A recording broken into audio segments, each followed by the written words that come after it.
Thank you so much for joining us here today at the Burn Shop, the best smelling place in the world, I promise. You can reach us at www.worldsense.net or you can reach us on Facebook. As promised, we're going to spend this video talking about indirect burn incense. We're going to burn 4 different types and spend some time showing the differences between different ways of how to diffuse these fragrances. So, without further ado, let's get burning. Today we're covering indirect burn incense. An indirect burn incense is one that is just heated just enough to release the fragrances without setting it on fire. Most of the fragrances that we burn here today, especially the ones from the Far and Middle East, have names that are really hard for me to pronounce. So, out of respect for our viewers and my personal dignity, I give most of the indirect burn incense that I use here on the video a number. And if you need the name or if you would like to acquire them, please leave me a comment. The first thing we're going to show are the different methods that we're going to use to diffuse the incense. The first one is a regular charcoal burner. The second one is called a mob carrier. And the third one is called an electric incense burner.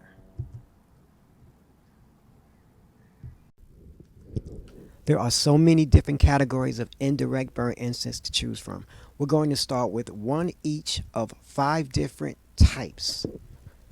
The first type we're going to burn is the frankincense resin.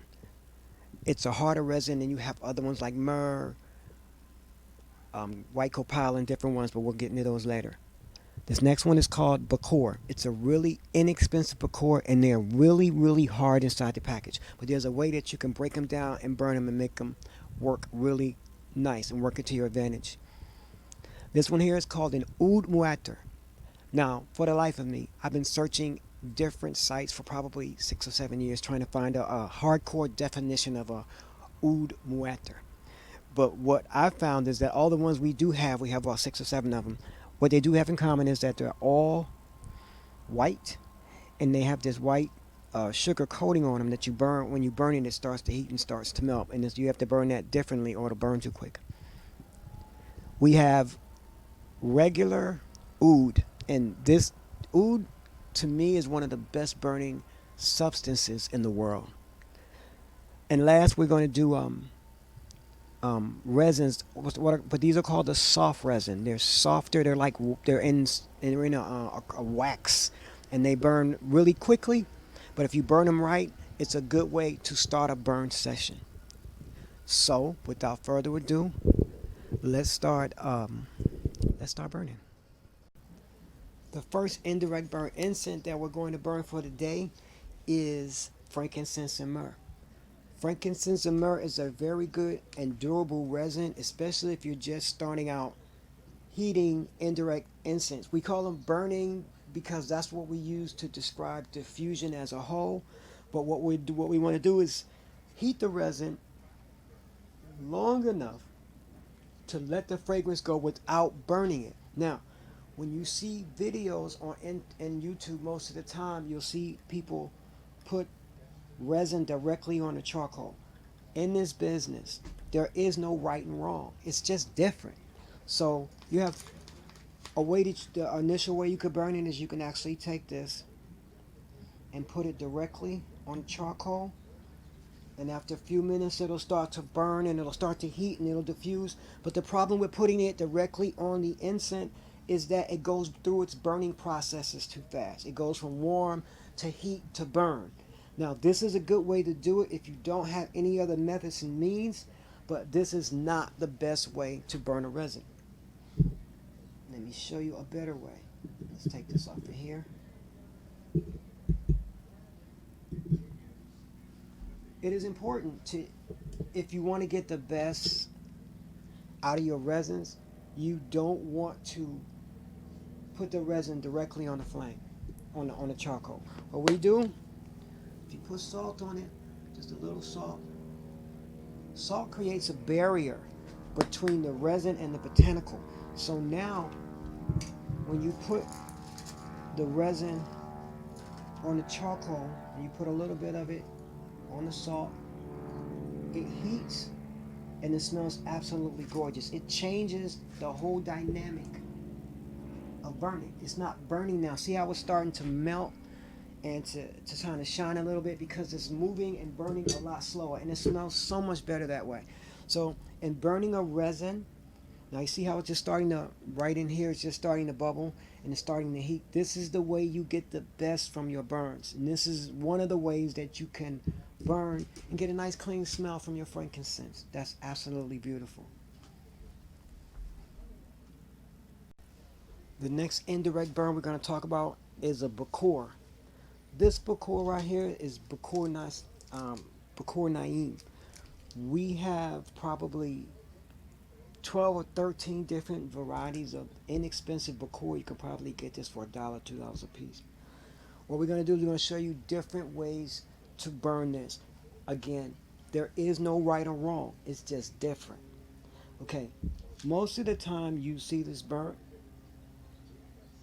you'll see it broken and just put directly on the charcoal. Again, that's okay.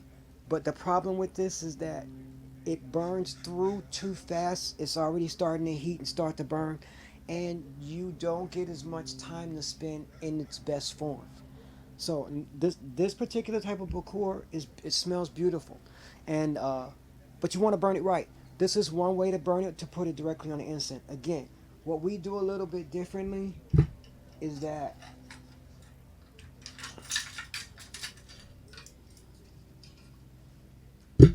we put a little salt on our bakor. Let me take this off real quick. When we do that, it's slow. It creates a barrier between the heat and the resin, or the heat and the bakor in this case. And salt doesn't burn, so the heat comes directly through it. And you sit the bakor on here. That's another way to burn it. Again, the problem with this method is if you don't break it down, it burns on the outside and it leaves the inside unburned. But you can't reuse it because you can, once you break it up, you're mixing the burnt wood with the not burnt wood, and they don't really work well that way. So what we do to get the most out of these bakors is we take our mortar and pestle.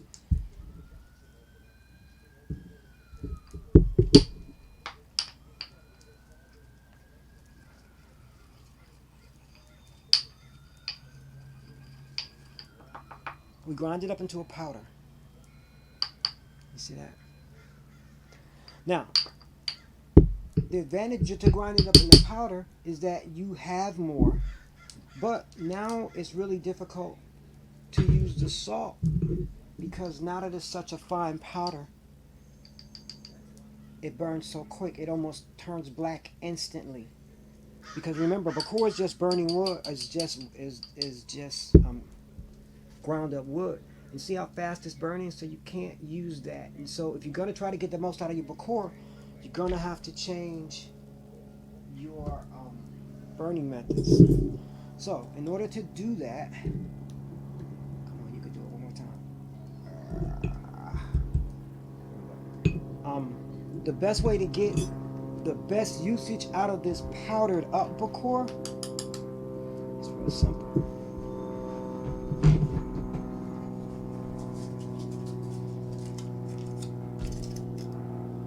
Foil. You take that.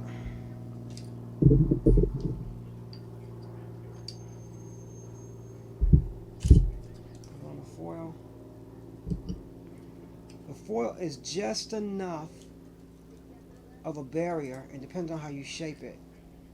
You can keep the bakor further enough away from the heat to give it an opportunity to burn. And if you use the other method with the salt, it falls between the salt particles and it turns black almost instantly.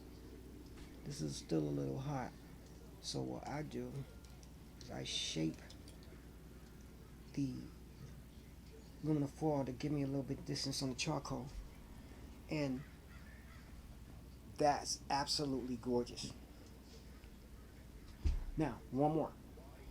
Um, if you if you're using a electric burner,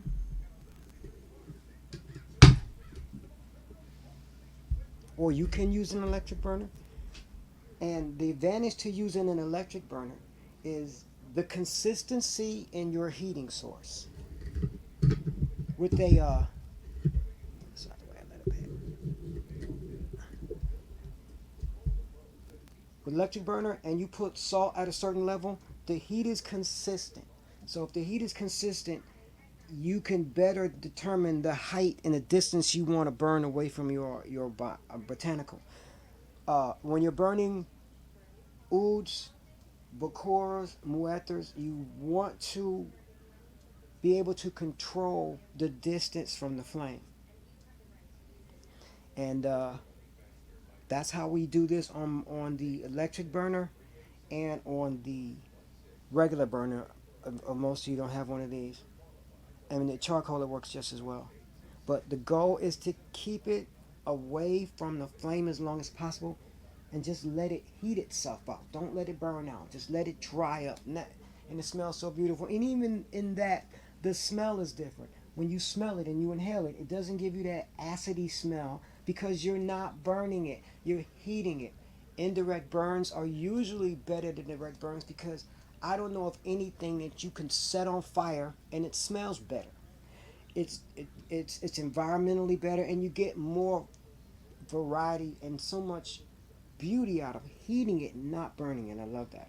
Okay, moving right along. The next indirect burn incense that we're gonna go over today is called oud.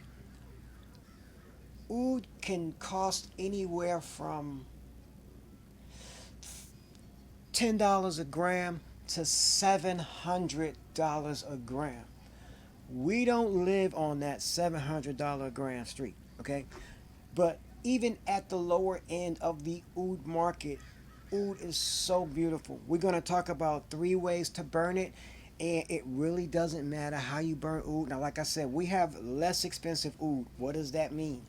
That means that once we burn our oud, we have to get it off the heat quicker. If you have some of the higher quality stuff towards the middle of the tree, closer to the infection of the tree, you can let that fragrance burn off and let that wood burn until it's nothing because it's beautiful. We don't own that oud. We own the oud that smells really good. As once it starts to turn a light brown, you need to get it off the fire. With that being said, you can take this, which is absolutely, man, I can't even talk. Okay, you can put it directly on the flame, on the charcoal, like a lot of people do. We talked about earlier. But the problem with that, especially when you use this less expensive oud, it goes through its burn processes quicker. It turns to black wood, and after that, the wood itself just smells like a burning toothpick. So you don't want to keep this. And see how the back, how it goes in, and it's when you start it out, it's really dark because it's rich in oil. Once it gets done, it'll turn to this brown. But you want to get it right between that black and that brown before it totally burns up and dries off. You can put it on salt, like we do here on this burner. You can put some of it on salt, and you don't need very much of it if you're in the house because it hangs around for a long time. You could put it on there like that, and it starts to get heated and burn rather quickly. And what'll happen is that the top of it will turn shiny and it'll start to bubble. Oh my goodness, that smells so good. Mm. And you could smell it and you can inhale the smoke because it's not burning wood. It's it's releasing its oils, its beauty. Look at that part on the end where it's starting to shine. So it'll shine, the oil will come out, it'll bubble, it'll smell really good. Once that's over, it's got to go. You have to take it off and um, don't let it overburn. And if you do that a couple of times in a row in your house, it'll hold that fragrance. Let's see what we look like on the back. Oh, we still got a little time on this one. See how it's shining at the top. Now this is all not expensive stuff because it's not the product itself. It's how you burn it. It's how you diffuse it.